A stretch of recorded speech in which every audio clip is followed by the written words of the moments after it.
네, 오늘 만나볼 분은 희생자 박시연 씨의 오빠 박도현 씨입니다. 나와 계시죠? 네, 안녕하세요. 예. 시연 씨 덕분에 인생이 달라졌다는 얘기를 들었는데요. 무슨 사연입니까? 제가 원래는 이제 운동이나 그런 거를 주로 했었고, 그다음에 게임 같은 걸 많이 좋아해서 집에서 혼자 게임하거나 그런 네네. 사람이었는데, 예. 동생이 철학을 좀 좋아해서 저랑 음. 이제 대화를 할 때 그런 주제를 많이 토론 같은 걸 했었어요. 어. 대화를. 그러다 보니까, 제가 생각하는 사람이 되고, 그러다 보니까 직업 결정이나 뭔가 배울 때 예. 생각하는 게 많이 틀려져서, 예. 예, 동생 덕에 이렇게 많이 바뀌었구나를 예전부터 많이 느꼈었던 어. 거거든요. 예. 동생분이 그 철학을 전공하셨어요? 네네. 그럼 뭐 정의란 무엇인가, 양심이란 무엇인가 이런 대화를 많이 나누신 겁니까? 예, 그런 그 근본적인 부분에 대해서 예. 철학적으로 접근하는 그런 대화를 많이 했었죠. 아, 그래요. 네. 그 동생분이 초등학교 다닐 적에 부모님께 네. 검정고시를 보겠다고 이야기한 적이 있었습니까? 예, 있었어요. 초등학교 때 같이 이제 가족들이랑 있는데 제가 그때 초등학교 6학년이었거든요. 그때 예. 어머님이 이제 저에게 중학교 가면 이제 곧 중학교 가는데 중간고사나 기말고사 봐야 되는데 공부해야 되지 않겠냐 이렇게 물어봤었어요. 네네. 예, 근데 동생이 그때 초등학교 4학년쯤 됐는데 제가 그때 중간고사가 뭐예요? 라고 했더니 동생이 저보고 중간고사를 모르면 어떻게 하냐면서 저한테 혼내면서 설명을 한 적이 있었어요. 예.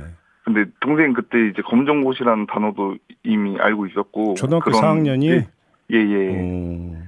그런 거를 어떻게 준비해야 되면 뭐 이런 것까지 자세히 알고 있었어가지고 좀 신기했거든요. 그때. 예. 음.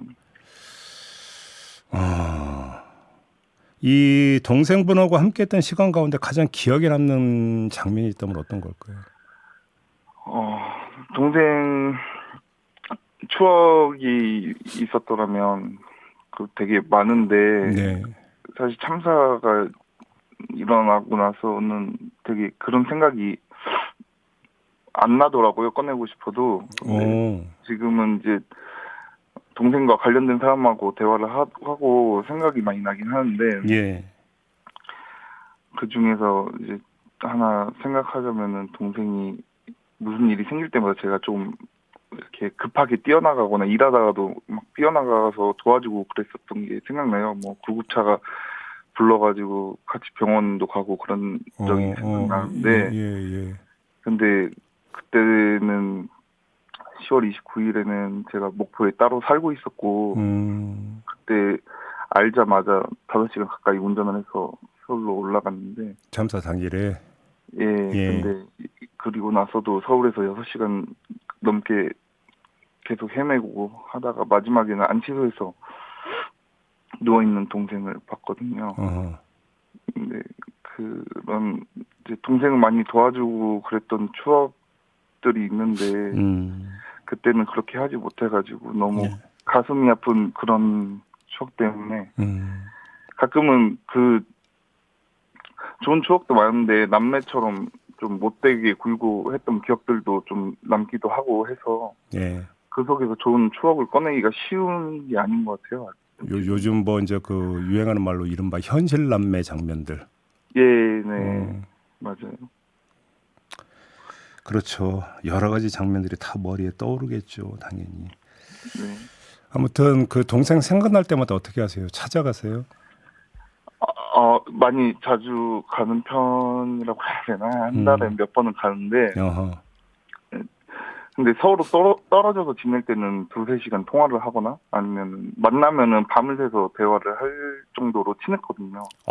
두세 시간을 통화를 했었어요? 네, 동생분하고? 거의 누가 보면 엄, 애인 아니냐 할 정도로. 엄청 예, 사이 좋은 남매였네요, 그러면. 예, 예. 엄청 진짜 사이 너무 좋아서 주변에서 되게 부러워할 정도였어요. 남매 사이를. 예, 예. 그래서 더 생각이 많이 나는데, 음. 제가 살아온 대부분을 동생과의 추억이 많이 묻어 있어서 더 생각이 많이 나는데 음. 네, 가끔은 너무 힘들고 눈물이 너무 날 때는 좀 혼자서 핸드폰으로 이렇게 문자 메시지처럼 이렇게 편지를 적어요. 아, 네, 그렇게 저는 하고 있습니다. 그래서 보내시는 거예요, 동생분한테. 네, 알겠습니다. 지금 12구 이태원 참사 특별법 있잖아요. 네, 되게 올해 안에는 꼭 통과가 될 거라고 그렇게 기대하시는 거죠? 예, 다들 그렇게 생각하고 있죠.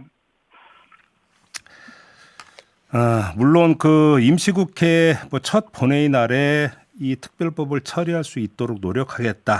좀 민주당이 좀 이렇게 밝혔는데 네, 그 일각에서는 윤석열 대통령이 이거에 대해서도 거부권을 행사하는 거 아니냐. 뭐 이런 또 전망을 네. 내놓기도 하던데 아, 유족분들은 어떻게 생각하고 계세요? 그게 거부권 하면 특별법 무산된다고 저는 알고는 있는데, 네. 저도 법을 잘하는 건 아니지만, 예. 근데 윤석열 대통령이 뭐 이렇게 만나주시지도 않았고, 음.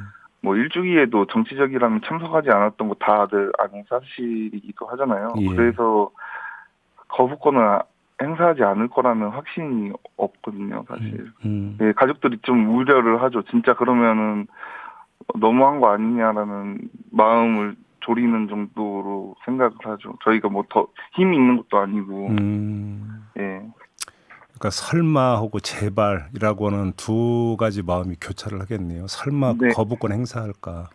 네, 제발 거부권 행사는 안 된다. 뭐 이런 심경이 막 복합적으로 지금 작용하고 있는 거 아니겠어요? 네, 맞습니다. 그러게요.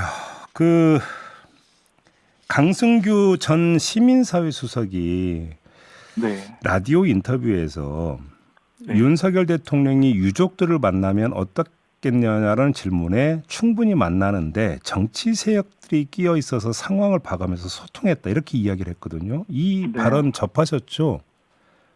저는 처음 듣긴 하는데, 예, 그 정치 세력 끼어 있다는 말이 이분한테서만 나온 건 아니라고 저는 알고 있거든요. 그래서, 예.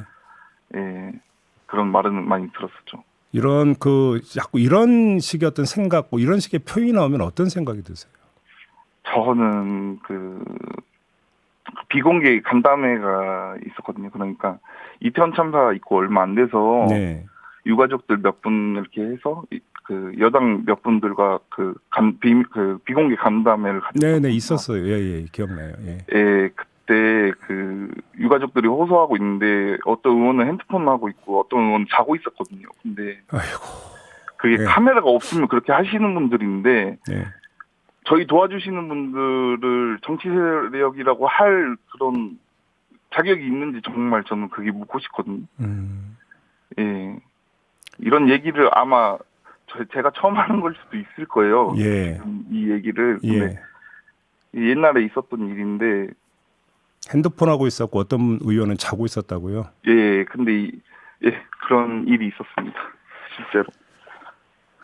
그런 사람들이 그런 얘기 할 자격이 없다고 생각해요. 저희를 도와주면 되는 걸 그런 식으로 말을 하고 다니는 게 너무 유치하고 정말 기만하는 거고, 유가족들을.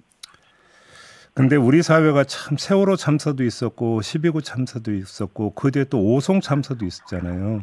네, 근데 사실 책임자에 대해서 책임을 묻는 게 그 확실하게 이루어지지를 못하고 있잖아요. 오송 참사 같은 경우도 김영환 충북지사에 대해서 주민 소환 투표를 추진 중이긴 한데 투표 청구까지는 이어지지 못할 것 같다. 또 이런 전망도 나오고 있다고 하는데 이런 현상 보면 어떤 생각 드세요? 12구 참사랑 대응하는 것들하고, 네. 유가족들한테 하는 형태가 진짜 너무 비슷해서, 어. 좀 되게 화가 나고요. 제가 이제 유가족 당사자로서 느끼는 건데, 일반 시민이었을 때는 저는 몰랐거든요, 이런 것들을. 근데, 겪어보니까 책임을 지면은 이분들이 한 분이라도 책임을 지게 되면은 네. 이게 전례로 남을 거고, 그렇죠. 그렇죠. 그러면 법으로서 전례와 판례는 되게 좀 강력하잖아요. 네네. 그래서 이 비슷한 형태의 책임자들은 그 판례와 전례에 좀 얽매이게 된 텐데 그렇게 되기 싫어서 하나라도 꼬투리 안 잡히려는 그런 게 좀 저는 제 입장에서 그런 게 보이더라고요. 알겠습니다. 네. 아쉽지만 시간이 다 돼서 여기서 마무리해야 될 것 같네요. 고맙습니다. 네. 말씀 잘 들었습니다. 네, 감사합니다. 네, 희생자 박시연 씨의 오빠 박도현 씨와 함께했습니다.